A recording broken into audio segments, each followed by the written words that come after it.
I need to tell you about the weirdest financial moment of my life. I was 26 years old, making around $38,000 a year at a job I didn't particularly like, living paycheck to paycheck like most people I knew. And one random Tuesday afternoon, I checked my savings account and saw that the balance had crossed $1,000 for the first time in my adult life. And I just stopped. I sat there staring at my phone like I just won something. My chest felt lighter. I could breathe differently. I remember texting my girlfriend at the time. I was so excited I hit $1,000 saved.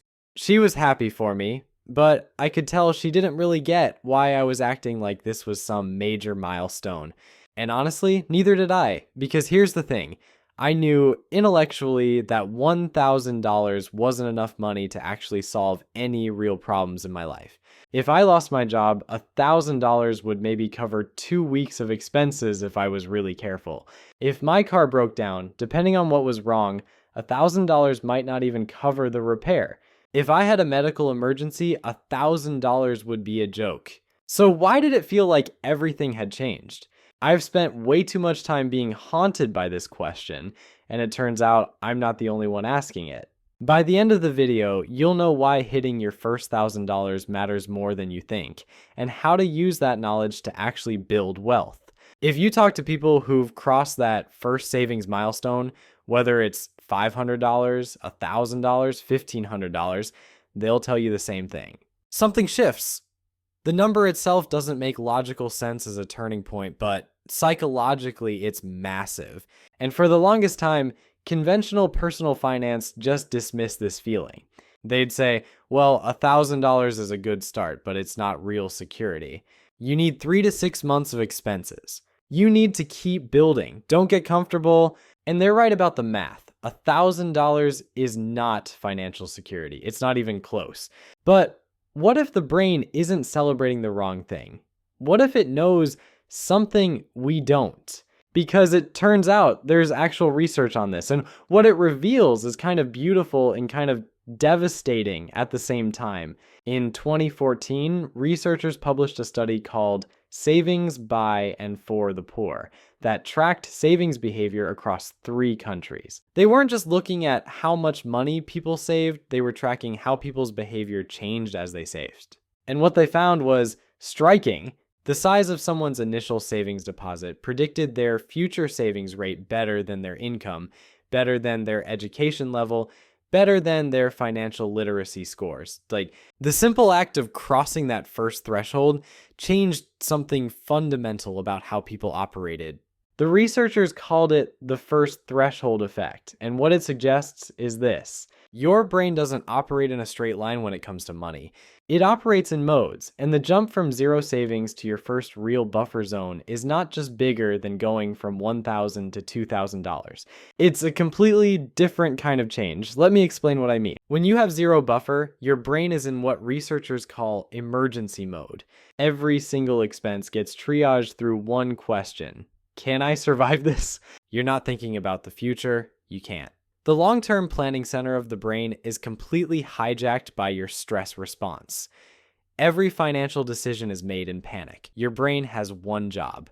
Please don't die this month. Imagine a woman making $32,000 a year with zero savings. Let's just call her Sarah. She gets a parking ticket. $60. For most people, that's annoying. For Sarah, that's a crisis. Because $60 means she might have to skip meals this week, or let another bill go late, which means another fee, which compounds the problem. Her kid needs school supplies. $40, that's overdraft. $35 fee. Now she's in a hole that takes weeks to climb out of. Sarah lives in a 30-day time horizon, maximum. She can't think about retirement. She can barely think about next month. Not because she's short-sighted or irresponsible, but because her brain literally cannot allocate resources to long-term planning when short-term survival is constantly threatened. This is what the authors documented in their research on scarcity.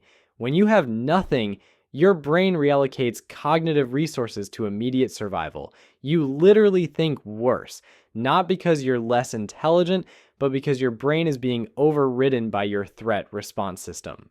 Now imagine the same person, same income, same expenses, but she has $1,200 in savings. Here's what's wild. Her problems haven't actually changed. She still makes $32,000 a year. She still gets parking tickets, which maybe she should work on. Her kid still needs school supplies, but something fundamental has shifted. Her brain now believes I can survive one surprise. Maybe not all surprises, not indefinitely, but one surprise. And that belief changes everything. Her time horizon extends. Instead of thinking 30 days ahead, she starts thinking 90 days ahead. Then 6 months, eventually years, she starts comparing prices. She plans purchases. Instead of just reacting to needs, she starts thinking about her next career move. The researchers documented this. They measured stress biomarkers. They tracked future-oriented thinking. They monitored impulsive financial decisions. And what they found was that people in the initial savings group showed a 23% reduction in reported financial stress, an 18% increase in what they called planning horizon, which is how far ahead people thought about their lives, and higher savings rates in subsequent months. Here's the kicker. People who built savings gradually from zero actually saved more over time than people who received larger lump sums later. The process of crossing that first threshold created a behavioral shift that a lump sum didn't produce. So, why does going from $0 to $1,000 feel bigger than going from $1,000 to $2,000?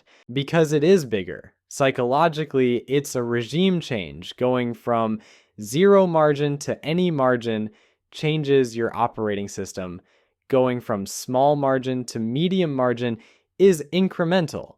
If you were to graph stress reduction per dollar saved, it's not a straight line, it's a curve. It drops steeply at first, then flattens out. The first $1,000 of savings reduces more stress than the second 1,000, which reduces more stress than the third 1,000, and so on. Your brain isn't celebrating too early. It's celebrating the right thing, the exit from emergency mode. But here's where it gets tricky, because understanding this threshold can help you, but it can also trap you if you're not careful. Let me tell you about Marcus. Marcus is 28, freelance designer living in Austin. For 8 months, he grinds. He takes every project he can get. He eats rice and beans. He stops going out with friends. He's obsessed with hitting $1,000 saved. And finally, he does it. On a Friday afternoon, he transfers the last $70 into his savings account, and the balance reads $1,043. He feels incredible, like he just won something. He takes himself out for a nice dinner, $80, totally worth it, right? He earned this. But then something subtle happens. He starts thinking, I've proven I can save. I can relax now. He doesn't blow the money all at once. It's not like that. He just stops being as careful. A streaming service here, an impulse purchase there, nothing crazy.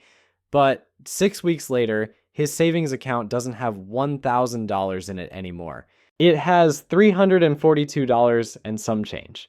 Marcus is confused. He did everything right. He hit the milestone. What happened? What happened is what's called the goal completion effect. The brain got the relief it needed, and then it disengaged. Marcus confused the threshold with the destination. He thought the finish line was that $1,000 when really $1,000 was just the starting line. That research paper I mentioned earlier notes this explicitly. Initial savings completion sometimes led to decreased subsequent saving if there was no next goal set. What Marcus needed was immediate re-enrollment. The second he hit $1,000, he should have opened a new goal, the next 1,000. Because the threshold isn't about the money, it's about the state change. And if you don't protect that change of state, you slip back into the old mode. What Marcus should have done is immediately opened up a second account and labeled it Next 1,000. If you want to know more about the benefits of separating your money, check out this video on screen. Here's the crucial pivot. In this new scenario, he didn't change his savings plan, he changed his tracking. The first 1,000 stays completely untouched. It's his psychological anchor. It's proof that surprises are survivable. But the second account, that's his active goal now. That's what he's building. Within 11 months, he would have $5,400 saved. Here's the interesting thing. Research backs this up. People who establish sequential goals after the first threshold maintain momentum at much higher rates. Second, Marcus understood something crucial. The threshold isn't about the money, it's about staying in planning mode, and you stay in planning mode by always planning the next thing. Here's what you need to understand about how this actually works in practice. The threshold isn't a fixed number, it's personal. For some people, it's $800, for others, it's $1,100. The research shows that what matters isn't the exact amount, it's the psychological shift from I have nothing to I have something. And here's where most people get tripped up. They think the goal is to reach the threshold and then relax. That's the trap. The data is clear on this. When people hit their initial savings goal and don't immediately set a new one, their savings rates drop, sometimes dramatically. The brain gets the relief it is looking for, celebrates the win, and then disengages. But the people who maintain momentum do something specific. They immediately re-enroll in the next threshold. They don't change their behavior, they change their tracking, they open a second account, or they relabel their goal, or they create a new milestone. The first buffer stays untouched as a psychological anchor, proof that surprises are survivable, while they start building the next layer. Think of this as designing your threshold psychology intentionally. You're chaining discrete moments of calm, one after another. Each threshold produces a shift. The first one gets you out of emergency mode. The second one extends your planning horizon further. The third one creates options you couldn't see before. Think about it in terms of access layers. $1,000 accessible in 24 hours, $2,500 accessible in a week, $5,000 accessible in a month. Each layer has a different function. Each layer produces a different kind of security. And this works regardless of your income structure. If your income is variable, like gig work, freelancing, commission-based sales, then the threshold approach actually works better than traditional advice. Because traditional advice tells you to save 3 to 6 months of expenses, which requires knowing what your expenses will be. But if your income swings wildly, that calculation becomes meaningless. You can't plan for an average month when no month is average. So instead, it might be better to build accessibility thresholds. The question isn't how many months of expenses do I have saved? The question is, how fast can I access cash if something goes wrong? That's a question you can answer regardless of income volatility. Here's another bonus thing the research revealed for my couples out there. Joint savings goals reduced household financial stress more than individual savings goals. When couples build a buffer together, it starts to remove blame. The buffer becomes a referee.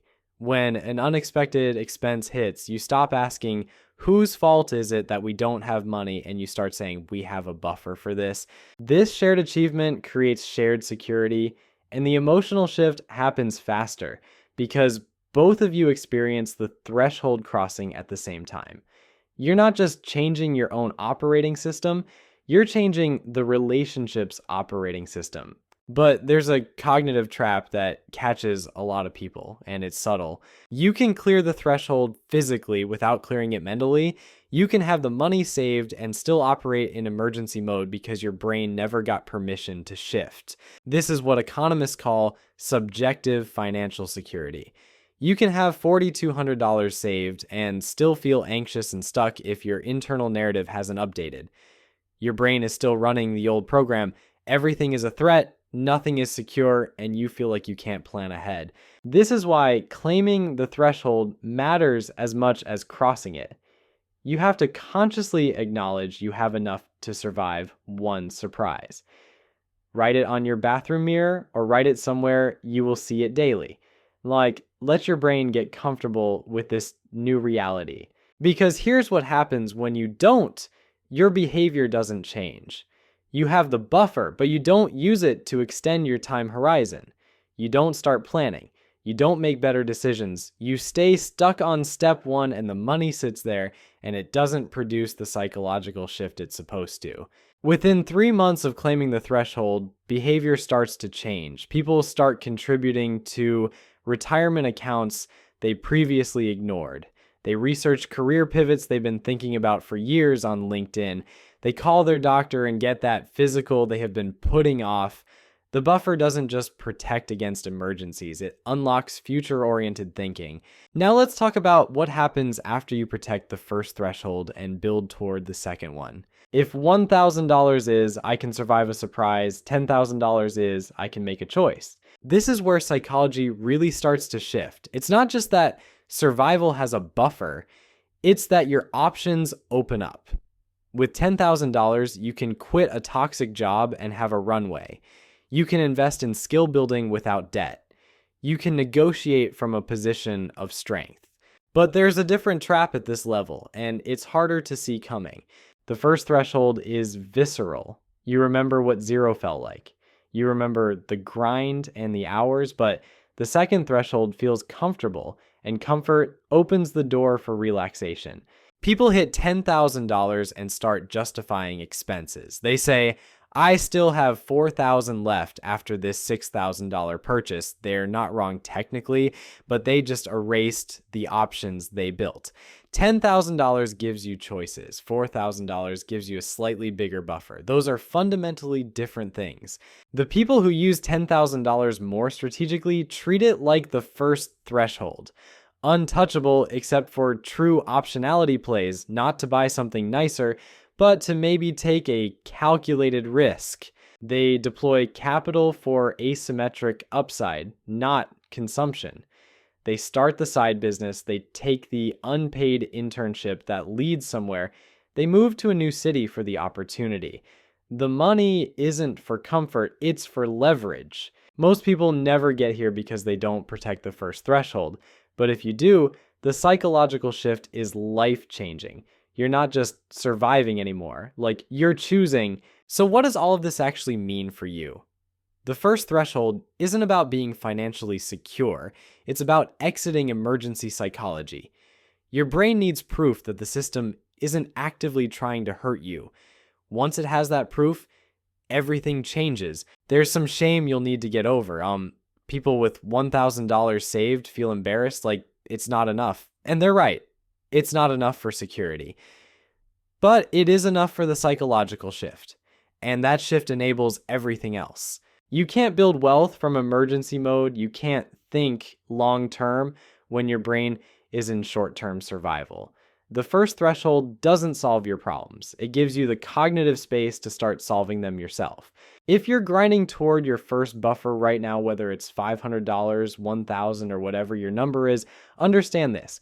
You're not just saving money. You're changing your operating system. And let me know in the comments below what your first threshold is that you're saving towards.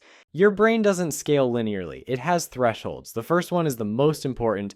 Protect it, respect it, then build the next one. For me, my brain wasn't celebrating the money. It was celebrating the exit from emergency mode. It knew something I didn't. It knew that everything had changed. Not because all my problems were solved, but because now I could think clearly enough to solve them. And if you're at $800 right now, grinding toward $1,000, you're closer than you think. Not to security, to the shift that will build your entire financial foundation. If you enjoyed this video, check out the next video where you'll get some great ideas about what to do after you've hit your first $1,000 savings goal.